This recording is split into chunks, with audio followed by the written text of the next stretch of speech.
नमस्कार दोस्तों। आज़ादी के पर्व की हार्दिक शुभकामनाएं। दूर कहीं एक द्वीप पर एक मज़ेदार एक अजीब किस्म का वाक़या हुआ। एक समुदाय था जिसका नाम था ज़ाम्बी समुदाय। उसके धर्मगुरु थे। वो बड़े चिंतित चल रहे थे। वो बड़े परेशान थे क्योंकि ज़ाम्बी समुदाय जो था, उसमें उतनी एकता ना रही थी और उस समुदाय के लोग अलग-अलग समस्याओं से जूझ रहे थे। बहुत सारे लोग बहुत गरीब थे और बहुत सारे लोग बहुत अमीर हो गए थे, बहुत बहुत संपन्न थे।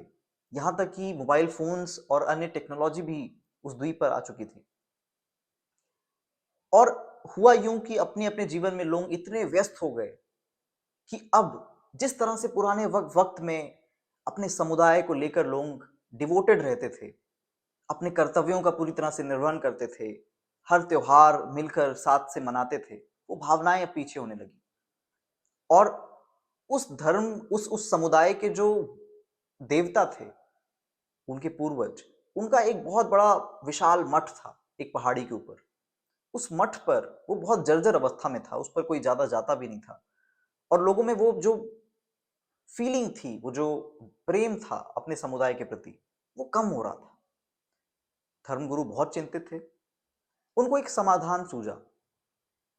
उन्होंने पहाड़ी पर एक बहुत विशालकाय घंटा टंगवाया। एक इतना बड़ा घंटा जो जब बजाया जाता था, तो पूरे द्वीप पर उसकी गूंज फैलती थी और एक नई परंपरा की शुरुआत की। हर महीने पूर्णिमा की रात को वो घंटा बजता था और जब उसकी गूंज पूरे द्वीप पर गूंजती थी, तो हर कोई रुक जाता था। हर कोई एक बार उनकी उनका विचार था कि हर कोई एक बार रिफ्लेक्ट करेगा कि उसके समुदाय के प्रति क्या कर्तव्य है और समुदाय के प्रति जो प्रेम की भावना है वो उमड़ेगी, हर हृदय में वो भावना बढ़ेगी। इस विचार से उन्होंने वो घंटा लगवाया और कुछ वक्त के बाद उस समुदाय के जो भगवान थे, उनका एक त्योहार आता है, जो उनका जन्म दिवस था। और वो जो पुजारी जी थे, वो बड़े निश्चिंत होकर रात भर सोए थे। उनको रात भर स्वप्न आ रहे थे कि देखना, मतलब ये जो नया तरीका निकाला है, जो नई संस्कृति इजाद की है, इस बार फर्क पड़ेगा, इस बार बहुत अलग होगा। इस बार लोग बढ़ चढ़ कर अपने कर्तव्य निभाएंगे और जितनी भी समस्याएं हमारे समुदाय की है, लोग उस पर काम करेंगे, उसे दूर करेंगे। और हो सकता है लोग मठ बनाने में वापस, जो बिल्कुल टूट गया है, जर्जर हो गया है, उसको भी बनाने में मदद करें। और इन सब सपनों के साथ वो जब सोते हैं, अगले दिन उठते हैं, तो वो जो देखते हैं, पूरी तरह से हैरान हो जाते हैं। अगले दिन, उस त्योहार के दिन, वो देखते हैं कि वो जो बड़ा सा घंटा उन्होंने लगाया है उस पहाड़ी पर, उसके छोटे छोटे मॉडल्स बनाकर, छोटे छोटे घंटे, और इवन झंडों में वो घंटों की फोटो लगाकर लोग दौड़ रहे हैं, रस्तों में परेड कर रहे हैं। और जिनके पास फोन था, जो बहुत संपन्न हो चुके थे उस समुदाय में, उन्होंने अपने डीपी, अपने स्टेटस, उन सब में उस घंटे की बड़ी बड़ी फोटोज लगाई और अपना जो समुदाय के प्रति प्रेम है उसको अभिव्यक्त किया, उसको जाहिर किया। अब आप इस कहानी से, जो कि मनगढ़ंत है, मैंने बनाई है, लेकिन इस कहानी से आपको एक संदेश प्राप्त हो रहा हो, तो इस कहानी का, पिछली वीडियो का क्या संदेश है? साफ है, आप समझ रहे होंगे। उस समुदाय में वो जो पर्वत पर विशाल घंटा लगाया गया था, उसका काम था लोगों के मन में समुदाय के प्रति प्रेम जागृत करना, लोगों में कर्तव्य बोध के प्रति एक एहसास जगाना। इसी तरीके से हमारे देश में भी बहुत सारे नेशनल सिंबल्स हैं। हमारा ध्वज, हमारा राष्ट्रगान, राष्ट्रगीत, तमाम सारे देशभक्ति के गीत और भी बहुत कुछ, यहाँ तक कि हमारे नेशनल हीरोज भी। ये सब नेशनल सिंबल्स सिर्फ देश प्रेम को जगाते हैं, उन्हें बढ़ाते हैं।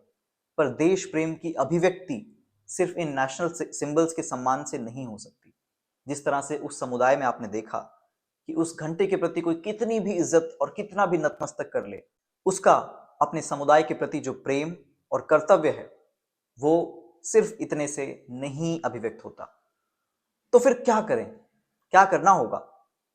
आप जानते हैं, उस समुदाय में बहुत सारी समस्याएं थीं। जिस पर्पस के लिए ही तो उस साधु ने उस घंटे को लगाया था, उन समस्याओं के प्रति एक कदम बढ़ाना होगा, जो हम अपनी क्षमता के अनुसार कर सकते हैं। कम से कम इस एक दिन हमें कुछ ना कुछ कदम जरूर उठाना होगा। जैसे कि मैं, अगर आप एक कॉलेज गोइंग स्कॉलर हैं, तो आप अवेयरनेस ड्राइव फैला सकते हैं, जिस तरह से मैं इस वीडियो को बनाकर एक अवेयरनेस फैलाने की कोशिश कर रहा हूं। अगर आप एक प्रोफेशनल हैं तो आप स्टूडेंट्स को मेंटरशिप कर सकते हैं, एक दिन के लिए ही सही। आपके पास एक प्रोफेशनल फील्ड की बहुत नॉलेज है, आप किसी स्कूल या कॉलेज में जाकर आप उन्हें बता सकते हैं कि वो प्रोफेशनल लाइफ कैसी होती है, क्या काम करना होता है और कैसे पहुंचना होता है वहां तक, क्योंकि आपके पास वो स्पेसिफिक नॉलेज है। अगर आप फाइनेंशियली एबल हैं तो आप किसी स्कूल में जा सकते हैं, किसी प्राइमरी स्कूल में, और कोई इंफ्रास्ट्रक्चरल सपोर्ट कर सकते हैं।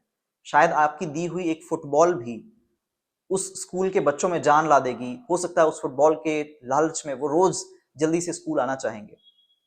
अगर आप फाइनेंशियली एबल हैं तो आप एक बार थोड़ा अवेयर होकर, थोड़ा जाग कर सुध ले सकते हैं कि आपके जिले में ओल्ड एज होम्स कहां पर हैं। शायद हमें पता भी नहीं होगा, और आप वहां जा सकते हैं और एक बार देख सकते हैं कि लोग किस हालत में हैं। बहुत कुछ हो सकता है। देश में 1000 किस्म की समस्याएं हैं और आप कुछ भी अपनी क्षमता के अनुसार चुन सकते हैं। तो इस वीडियो का संदेश इतना ही था कि नेशनल सिंबल्स के प्रति सम्मान दिखाना काफी नहीं है। अगर हमें सही मायने में आजादी का दिवस मनाना है और देश प्रेम को अभिव्यक्त करना है तो हमें अपने कर्तव्य को निभाना होगा, और देश जो हजारों समस्याएं हैं उसमें से कुछ एक को चुनकर और हमें अपने क्षमता के अनुसार कुछ ना कुछ कदम जरूर बढ़ना चाहिए। तो मैंने कोशिश की अवेयरनेस फैलाने की इस वीडियो के जरिए।